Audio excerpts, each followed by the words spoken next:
and welcome to episode 3 of Downs Your Way, the Rebecca Downs podcast.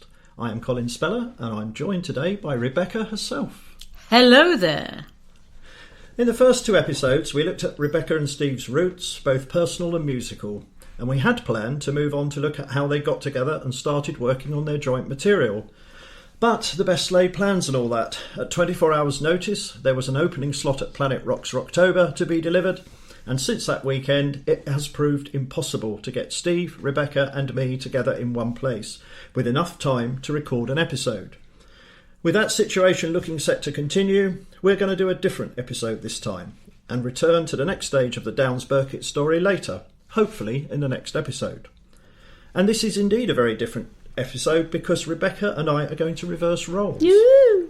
And she is going to interview me. Oh my gosh. So, Rebecca, you have the con. Oh my gosh. Yes, I thought it would be a great idea to look at the management of our musical enterprise to find out how you got involved and, as a relative newcomer to the music business, see what you make of it all. Dash, dash, dash, dash. So today, ladies and gentlemen, I, Rebecca Downs, am interviewing Colin Speller, our manager, accountant, roadie, merchandise manager, tuck shop manager. Did I just say tuck shop? Yes, we do have a tuck shop on board the van. So, Colin Speller, hello. Hello. So, where did it all begin for you, personally, I mean? Oh my goodness me. So you're now asking me to condense 60 plus years of life experience into about 3 minutes. If you could, yes. Yes, well I'll try not to go on too long. So For me, I was born in Dartford, Kent. Glorious Dartford, in the same hospital as Keith Richards, believe it or not. Goodness me. I know, there's a fact to conjure with. Keith! Keith! So in the same year of my birth, my parents had moved out into the sticks about 7 miles from Dartford, bought a house with a couple of acres of land, and I had a very sort of semi-rural upbringing, really. I think it was a bit par-larking, wasn't it, from what you've said? Absolutely. Everything, yeah. You know, we had the whole 9 yards, you know, ducks, geese, chickens, goats. Sounds bloody great, to be honest, and what everyone's trying to do now, but your parents just did it as a way of life. They did it because they had to. I mean, you know, basically we grew our own food, quite literally. My dad went off to work in London, my mum stayed at home, my grandmother and my grandfather lived with us, and yeah, we basically we lived off the land, quite literally, really, in the early years. And can you tell, just to encompass this, can you tell the story of the last jar of jam, which will probably sum it up for people? Okay, so my dear mother died in 1990, and then the family home we finally left in 1999, and we cleared everything out, and my sister took away some jam that my mother had made, and I can't remember now how many years it was before she finally ate that jam. I think it was certainly over 15 years. That is amazing. And close to 20 years before the plum jam that my mum made was finally consumed. Oh. So yeah, so I suppose I just rattle through very, very quickly. Educated to university level in Kent, did Gravesend Grammar School for boys, and then Y College, University of London, now sadly defunct, where, believe it or not, I did a degree in agriculture. I do believe it, Colin. Please continue. Yes, please continue indeed. So I left Y, got a job with the government's Agricultural Advisory Service, fully determined to stay a couple of years and no longer.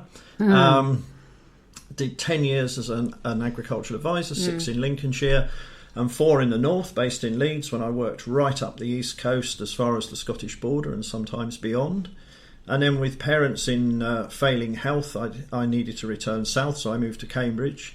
I then did a year in London working for the government. Goodness me. Dun, dun, dun! The government! Well, we were part of government anyway. I just got moved. But I worked, you know, absolutely in keeping with the discussions of the day, in international trade, in milk and milk products. Let's not get into international trade now. Before I start basically climbing the walls. Let's not get too much into that. But suffice to say, I have negotiated in Brussels on behalf of the UK and represented the UK in the famous World Trade Organisation. You don't want to pop over to Brussels and have a quick word with them now, do you? Well, suffice to say, whatever they're telling you about trade deals is mostly wrong. But anyway, let's not go there, as you say. So then returned to the advisory service, ADAS as it was called, in 1991, got my first management job. Basically then did various management jobs until 1997 when the business was privatised. We then spent 10 years trying to deal with all the various issues of the privatisation, and I had various roles during that time. 2006 I was appointed managing director of the then private company, which changed ownership again in 2007, and then I sort of battled on with all the various issues. And I suppose that brings us around to about 2014 when we had sort of Custer's last stand, which was a recognition that the one issue of the privatisation that we hadn't been able to sort out was the pension scheme. Along with many other companies. And the pension scheme was set to take us under, quite literally, just drawing more and more money out. And so I embarked on my final act, which was a 2-year project to persuade everybody concerned with the company that if we didn't do something about it, we were going to go bust. And I finally managed to talk everybody, that includes people like the pensions regulator and the pension protection fund and the shareholders and Uncle Tom Cobley and all, into accepting that the only way out of the mess was to do a managed insolvency of the business. And without going into too much detail, that basically involves selling the assets of the business formally collapses, the pension goes into the government's protection scheme. And so we did that, and so doing we saved, well, probably close to 400 jobs. He's saying they saved 400 jobs, but I have to say it was like this man at the helm. So it's not many people who can say, I mean, you've seen the Carillions and Woolworths and everyone else disappear, but this man did the impossible and he saved people's jobs. So we all applaud you for that. Well, thank you. I mean, 40 of us did lose our jobs, I'm bound to say. I was one of those, but we did at least get paid off according to our contractual terms, which was about the best we could do. So, rattle, rattle, rattle, by 2016, I went to court one Monday morning to approve the managed administration of the business, and sort of 9:30 I was still fretting about it, and by 10:10 it was all over. In the meantime, he had met effervescent singing person who was she? Because I've never met her. I'm going to say I'd met you. Yeah, I know that much. Think you're funny, don't you? Yeah, I do. So I suppose, yeah, I can't remember when we first met, but I know this was pre Downs Burkitt when I was first aware of your musical interest. Post Downs Burkitt, I'd been involved sort of on and off. But liberated from full-time employment in 2016, I was grateful, I would have to say, to have something to get my teeth into. So I basically set about trying to do more of all of those sorts of things that I think it's fair to say most musicians find terribly tedious. And can I just say, everyone, these are things that people just, and I didn't appreciate as much needs to be done, and just the accounts, for instance, takes an absolute major amount of time. Sorting out the gigs, sorting out the contracts, dealing with agents, promoters, people that don't pay, ladies and gentlemen. Tusk. This man will take them in hand. Dealing, with about as many egos as you can throw into a whirlwind. And it ain't easy, so, thank God he's here. God bless you, Governor. Well, thank you for that. Try to make a contribution, really. Which you bloody well do. So what role did music play in your life, anyway? Oh, crikey. So, go back to the early days. I was a chorister, both in a church choir and in the school choir. That wasn't very good. Can you do that again? No. All right. not without a vocal zone. Did that. Other throat sweets are available. Well, no, we get sponsored. Yeah, we get sponsored by Vocal Zone. Vocal Zone. We all love Vocal Zone. Have you got a cough? Have a Vocal Zone. Piano. Learnt the piano to grade something or the other. Probably I certainly passed 2. I was well on the way to grade 3 and got. I'm sorry to say I got bored with it, so didn't pursue it. We had a piano in the house. I can remember that my sister took up the reins after that, and I can't hear Beethoven's Furry Leaves without coming out in a cold sweat, because that's all I used to hear coming from the Bless her cotton socks. So yeah, that was it. Music and then listening to it basically. Well, of course, I was a child of not so much the 60s but the 70s. I can certainly remember. Did you wear flares, Colin? I did wear a flare. If we could find those photos, can I put them on the band page? No. Oh. Well, you could, because he wouldn't recognise me because I had hair, so that's rather a lot of it. The power of Photoshop, I can take that off, don't worry. Rather a lot of it at one stage. So yeah, I mean, I guess, started listening to, my dear old mum used to do the sorting of Scout jumble sales. Mm-hmm. So she used to bring home various Bakelite radios, which would all these days, of course, be worth an absolute fortune. And these stereo players, like not stereograms as such, but the sort of tabletop version of them. Yeah. And the first thing you'd have to do is go out and buy a stereo compatible cartridge, because they were basically mono. And then you'd fit the stereo compatible cartridge. It would then skate across the disc given half the chance. So you'd have to weigh it down with an old halfpenny, put on with a bit of sellotape, and then you could listen to your favourite. Well, no doubt, tear new grooves in your favourite vinyl. So yeah, I used to listen to a whole range of stuff. The closest I got to anything related to performance was a mate of mine who had a mobile disco and would occasionally let me loose on the decks when he wanted to go off and get a drink. But that was it, really. No involvement in it, really, beyond my last choral performance for the school. But from knowing you, I know that you are a massive consumer of music, really eclectic taste, and there's a lot of people who are music lovers, but they kind of stick to one band or one genre. But what I've always sort of appreciated about you is that you are a huge consumer of music, and have a really wide-ranging appreciation of it. So I think that's a bloody good thing to have, to be honest. So going back to me and Burkett, really, and you got involved sort of, what year was it? Well, I suppose originally I was sort of knocking around at the start of all this back in sort of 2012, but I really got seriously involved 2015, around that kind of time, and about that sort of time. And you set out to do... Well, I just thought, what can I do to help? And obviously I can't play the guitar and I can't sing, so I thought basically... That's all right, because we've got people to cover that, Colin, so you're all right there, mate. So I thought I just thought, well, I can help with financial matters, I can help with the planning, I can help with basic stuff, humping gear around, driving vans, that sort of thing.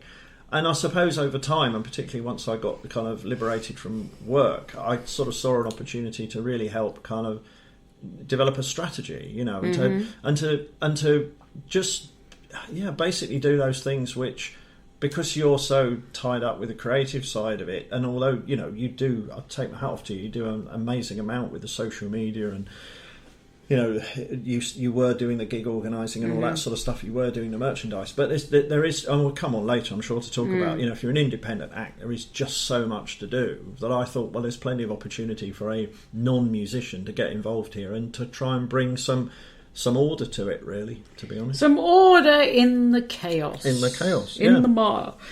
What's different about the music business compared to what you've been involved with before? I'm just holding back a laugh with that, but yeah, go on, because I hear the swearing that goes on, so well, go on. I think in a way, I think there's a sort of perceived wisdom that the music business is different, in inverted commas, and I guess it is, but to be honest, I had nearly a 39-year career working with scientific and technical people, and our scientists, our best scientists, had lots of the characteristics of musicians. They were... Well, they were mad as well. Well, I'm not going to say that because they might be listening in, and some of my friends... They were very creative in their own way. Well, exactly. They were creative, and they were passionate and creative, and a little bit emotional at times about things, and quite a bit of what I had to do was to sort of try and bring some calm, rational perspective on the things that they're some of the realities of life, really. And so I'm used to working with people. We had 4 professors in the business, it was that kind of level. And whilst you might think of scientists as people who just basically record and analyse data, they had to do things like they had to be creative, they had to sort of understand problems and formulate hypotheses for what was going on, in the growing of a wheat crop or whatever, and then map that out and propose experimentation. So there was a lot of original thought went into their work, and a lot of passion for it. A real belief in what they did, and a desire to advocate that. So, from the temperamental perspective, I think I was expecting that. I suppose, it's difficult to sort of be succinct about this. Really, I think if you look at the business as a whole, there's obviously a lot of people having dreams and wanting to see those dreams fulfilled, and it's a business that's in absolute chaos, really. And I don't mean that in a organisational sense, although there's a great element of that as well. I mean in terms of of a market and a absolutely structure. Everything is up in the air. People say to me often, well, I've been working in this business 30 years. It's like, yeah, but it's completely different now to last year, to the year before, to 5 years ago, to 10 years ago. So, and it's constantly evolving. And with streaming, nobody quite knows where it's going to go. Spotify may or may not be the leader in time. Amazon may come up, Apple Music. And there's an awful lot of question marks. So there's not a lot of certainty. Well, I think if you start at the macro level, there's gross oversupply. That's the first point. There are literally hundreds of bands competing for audiences that are at best stable and at worst shrinking. There are, despite that, there is still the opportunity for good acts that have a unique proposition in terms of the music they're creating to come to the fore. But there's, that oversupply is a massive issue. The internet has obviously opened up that opportunity. I mean, look at what we're doing today. This opportunity to communicate with people, to promote your music, to get it out there worldwide. Somebody could be listening to this tomorrow in Australia or New Zealand or wherever. It's that communication is there. But at the same time, everybody can do this. Yeah. You can sit here. We can sit here with a computer and a guitar and a microphone. Let's not. And we could create a song. Let's not, though. No, let's just do this. Let's do this. All right. But my point is, you do that. So it's the kind of yin and yang of it, really, in that sense. And the internet's taken away the traditional gatekeepers, but it just means there's a lot of people out there trying to get their music out there. I think now that the gatekeepers have gone, which is the old establishment record companies they're still there, but then, you don't need them, and that's what you're saying, is that there's still little kind of gatekeepers that, personally as an artist, I felt I got somewhere when I got my CDs into HMV. That's like a tick of recognition that I'd always dreamed of. When I got national playlisting on a radio, again, even though I've got no gatekeeper as such, there's still levels of which you can, it's not all about buying Facebook likes and bot plays and all this. You can actually get real levels, but I do hear what you're saying. Yeah, absolutely. I think there are those issues. I think of thresholds that you want to cross, but I think for somebody starting out, that can be quite daunting and quite difficult. And I think a lot of people start out with the aspiration that they're going to get somewhere with this, which is fair enough. No, I'm not denying anybody their dreams. The reality is that only a very small number will. Somebody said to me, some cheerful sod said to me the other day that apparently 1 in 100,000 acts are likely to get signed by a label, and only 1 in 10 of those will go anywhere. So that's that depends if you want to be signed by a label. Well, absolutely. But I mean, that's just if that's the measure. But I do think, that's the point I was going to make, was that a lot of people still have a paradigm that a bit like that scene from the Blues Brothers where they're breaking into the Palace Hotel ballroom and the man from Atlantic Records appears with his here's $5,000, I want to sign you. That's what's going to happen. It ain't going to happen. In reality, that isn't going to happen. So you do have to be prepared to plough your own furrow.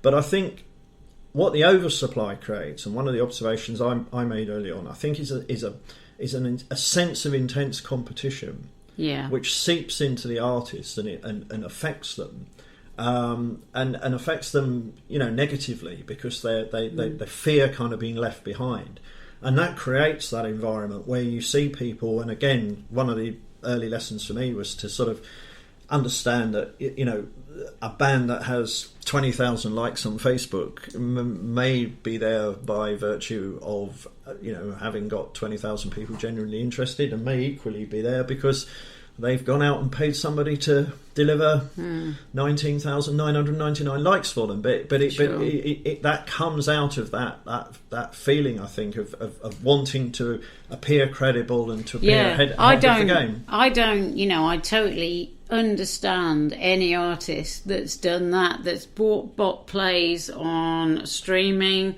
that has bought bots on Twitter, Instagram, Facebook. I understand, and I'm certainly not knocking them, because I understand the desperation, and we've all been there. But I think what I've tried to do, even in those very desperate times, luckily I've spoken to this amazing guy sitting opposite me, and he said, no, don't do it. And I know your son, we won't alight on him a lot, is a huge name in social media and influencer marketing. I said, for God's sake, don't do that. We won't go too much into that, because we could be here all night talking about that. It's something that's very close to my own heart.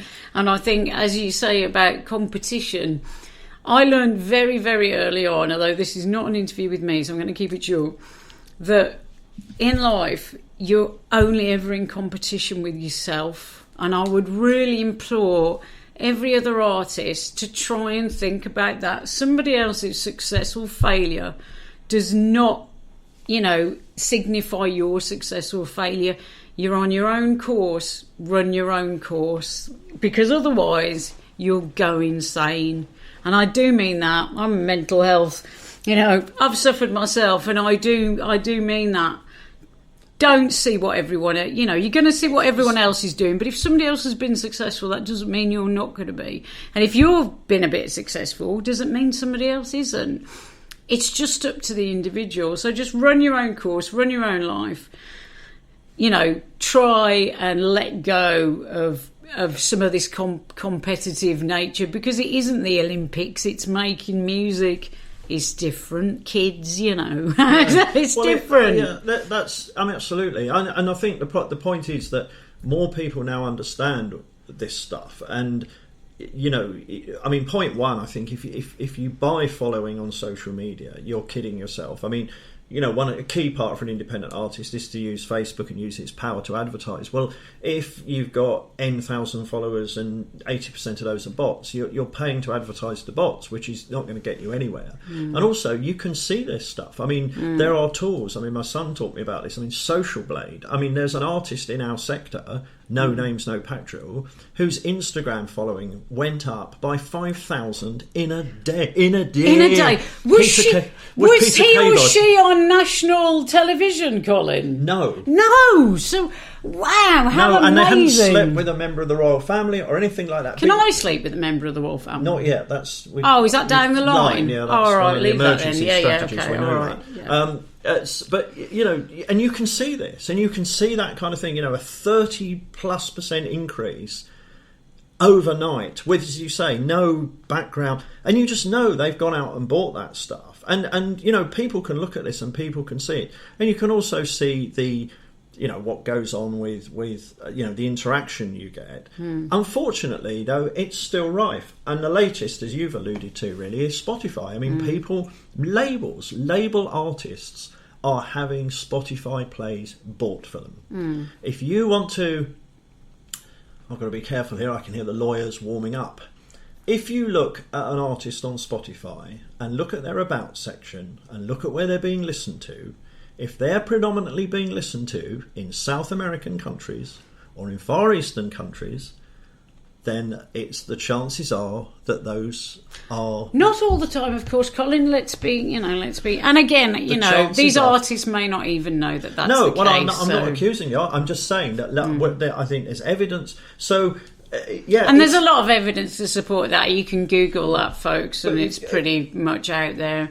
But it's just, we're not... As I say, I understand the desperation of artists, and I understand the desperation of labels. It's like sometimes when I've nearly lost it at this man, Colin Speller, sitting in front of me, Because I've been losing it, saying, well, hang on, Colin.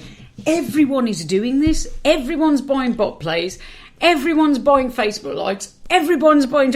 Why won't you let me do it? And then in the morning when I wake up and I'm sober... I'll realise that actually, there's no point though, because at the end of the day, it's not going to get me anywhere. What really I try to concentrate now on is, say we've done a gig, we've done a few gigs recently with the Quiet Boys, and the reaction from that has been amazing. Thank God, and also the reaction after that, post that gig, with people buying stuff from the website, and also people just messaging the page saying, "Hi, I really enjoyed your gig. I'm going to buy your CD." And I think personally, even though yes, I do get affected by numbers, and you might get, a promoter that says, "Oh, you haven't got as many Facebook likes as Joe down the road," and you just think, "Well, you're a bit of a twit, mate, so I'm not going to listen to you." But what I did do was I did a gig the other week, and you know what? A lot of people really enjoyed it. And that's what I'm trying to take away. And I'm not saying it's easy, because I have to work on that practically every day, but I am working on it, because that's the only thing that's important. Yeah, I think going back to the original point about the business, I think that's the thing that I see. I see a lot of people striving, feeling under pressure, feeling the need to do some things that like that to sort of improve their standing. One of the early stage things I did was to join the Music Managers Forum, the MMF, which is actually for anybody.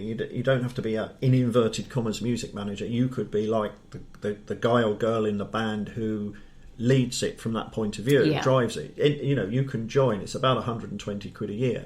You can then do their training courses, so you can go to their evenings and go to their events, some of which are local here in Birmingham, most of which are in London, it has to be said.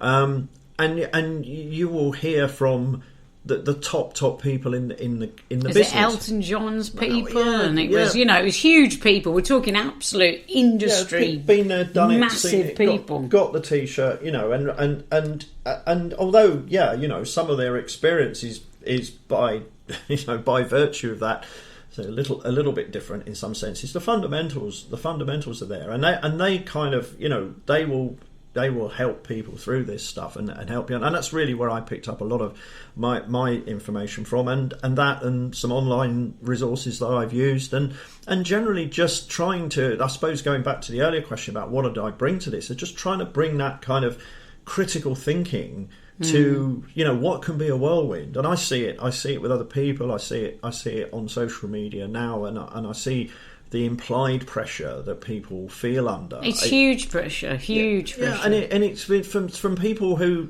genuinely mean well as well. Yeah. People, supporters, fans.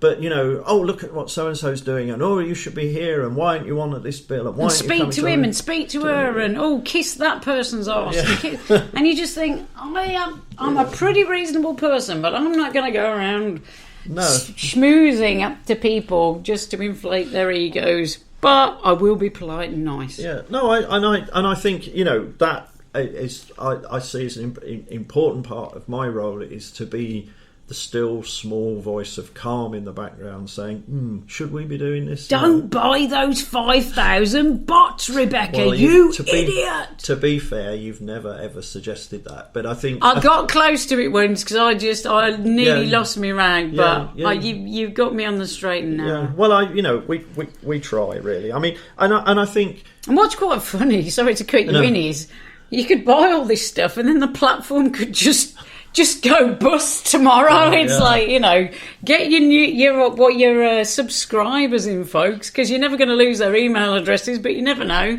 All these platforms might just disappear. I think if we look at the macro level again, I think what the internet enables you to do is to make proper, meaningful contact with real people the world over, and that's really what it's about. And it's a long, slow process. It involves quite a bit of effort. It involves, trying things which sometimes work, sometimes don't work. But that's really where, that's really what you're trying to do. You're trying to find people who will genuinely buy into what you're doing, will genuinely support what you're doing, will buy the merchandise, will come to the gigs. I mean, I appreciate if they're scattered all over the world, that creates a problem in its own right. But, that is really what we're trying to do, and there are other elements to it. One of the things I've helped us do, I think, is put together a strategy. I'm not going to go into great details because it's commercially sensitive, but have a strategy. Can I have a little cackle now? Sorry, folks. Sorry, folks. Yes. So I know you've sort of ran through really your observations so far. We've sort of kind of gone through that a little bit, but what are your best and worst moments so far? So your best moment so far has been dun dun dun. Drum roll, can't do a drum roll. Go on. Best moment so far. We've done some wonderful gigs, and I really I love a gig. You see, it's interesting, isn't it? The different perspectives. Now, the fans will have one's perspective, the artist will have another perspective, and me has a different perspective. So I'm looking at things like, how easy is it to drive to? What's the get-in like? How quickly will we get in and get all the gear out? What are the dressing rooms like? And some of that starts to overlap with the artists, and they end up with what it's like to be on stage and how many people in the room and all that kind of stuff. But we've been lucky. I mean, we've done some fantastic places. I mean, the Symphony Hall, the Sage in Newcastle. I mean, real the Wharf, Tavistock. I'll mention. Places that I absolutely love because they're on the top of their game. You get there, you get in okay, etc., etc. And watching you guys perform. I mean, I enjoy it. I really do enjoy it. I've lost count of the number of times. I mean, well into three figures. 150 plus times I've seen you guys stand up in various guises and perform. I always watch you. I don't sort of skulk in the dressing room. I sometimes have to sort of duck and weave about a bit, but I always watch it. I hear every beat. I hear every note. I always smile inwardly when you rewrite the song.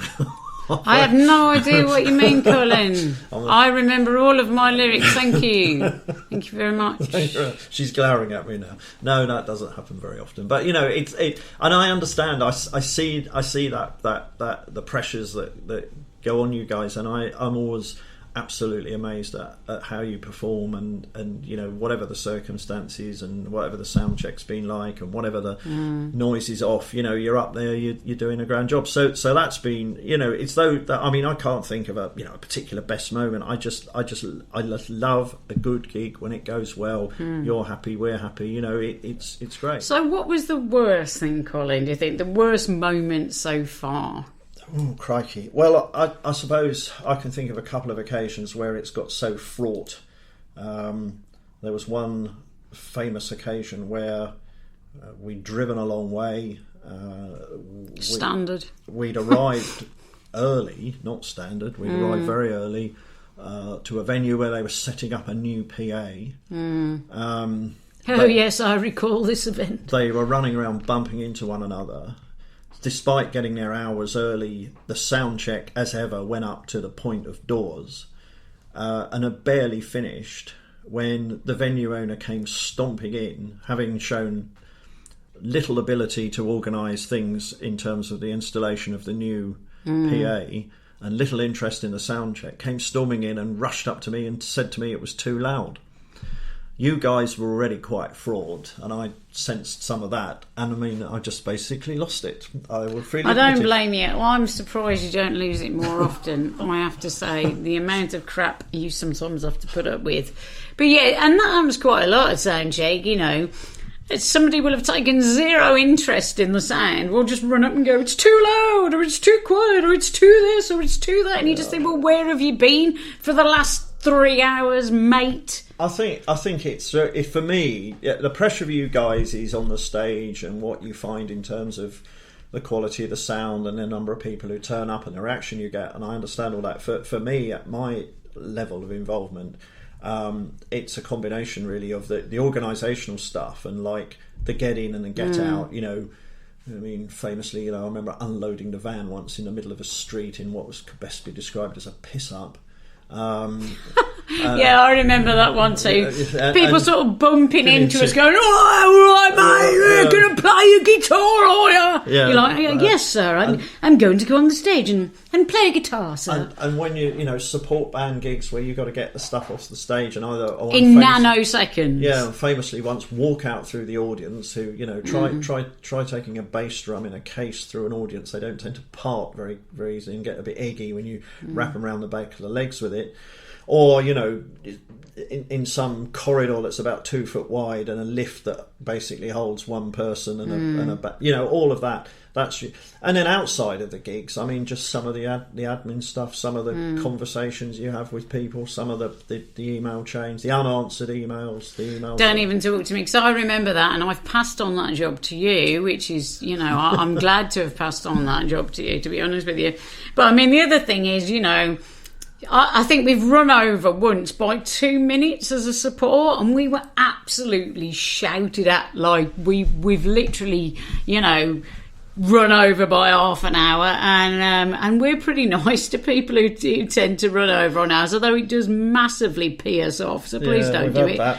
Yeah. Because again, if you're a support band, you've got to understand your role, and I've been a support band so many goddamn times, I do understand it. You get on, you do your thing, you get off, and if you play 30 minutes or if you play 35, believe me, that's going to have no impact on how many people like your music or how many CDs you sell at the end of the night.